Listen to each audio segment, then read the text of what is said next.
Ciao a tutti.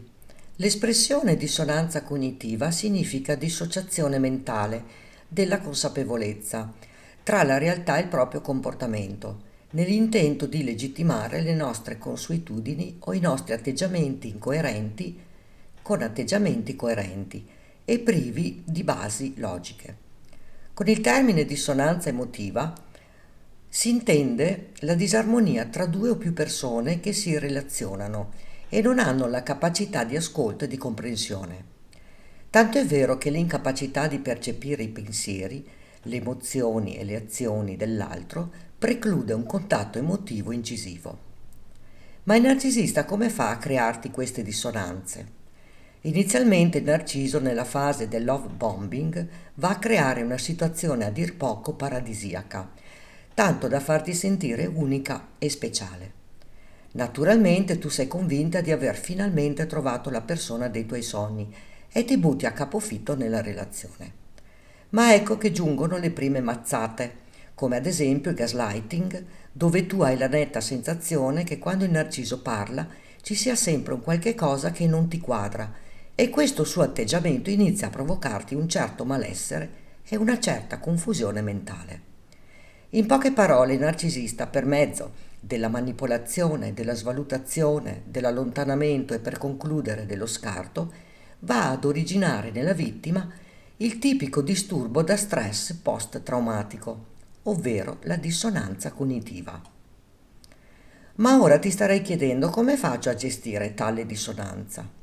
Ti premetto che la miglior cosa da fare sarebbe quella di rivolgersi ad uno psicoterapeuta.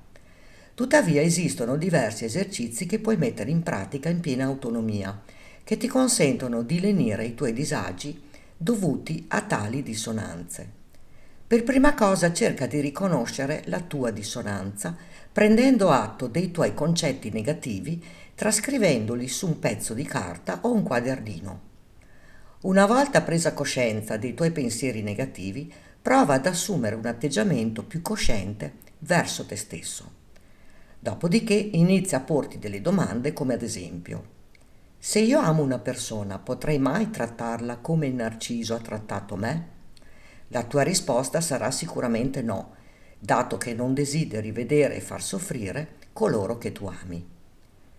Cambia i tuoi pensieri verso te stesso e cerca di non auto-infliggerti punizioni che non meriti. Modifica il tuo modo di pensare e invece di autocolpevolizzarti, pensa che chiunque può sbagliare. In breve, amati di più. Ma lo sai che le dissonanze possono essere utilizzate per raggiungere i tuoi obiettivi? Hai mai conosciuto qualcuno che cerca sempre di giustificare le proprie scelte di vita sbagliate? Ed è proprio la dissonanza cognitiva che ti induce a mentire a te stesso, sino ad arrivare ad ascoltare la propria menzogna, non sapendo più riconoscere la realtà né dentro se stesso né intorno a sé. Ti faccio un esempio. La persona che fuma le sigarette dice che fumare la rilassa e la fa stare meglio. Il conoscente che doveva iscriversi in palestra afferma che ora non è possibile perché è troppo impegnato a fare altro. La cugina che sta seguendo un'alimentazione alquanto bizzarra si convince che sarà efficace e salutare. Per prima cosa dovresti diminuire la dissonanza e ti spiego come. Cambiando il tuo comportamento, come ad esempio, se non ti va di fare una determinata cosa, devi dimostrare il tuo disappunto senza problemi. Cambiando l'ambiente dove solitamente vai con gli amici, proponendogli nuove idee. Cambiando le tue convinzioni, come ad esempio che potresti rilassarti anche senza fumare una sigaretta. A questo punto non rimane altro che mettere in atto il potere dell'azione, che significa prendere l'abitudine di agire nell'immediatezza, ovvero pensi una cosa e la fai subito. All'inizio non sarà facile modificare i propri comportamenti, ma è la sola maniera per entrare in consonanza cognitiva. Fai ascoltare ciò che hai da dire a chi non lo vuole sentire.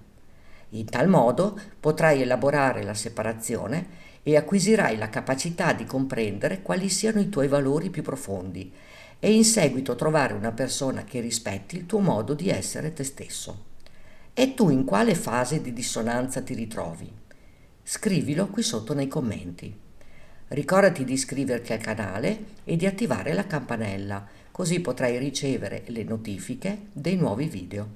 Grazie per avermi seguita.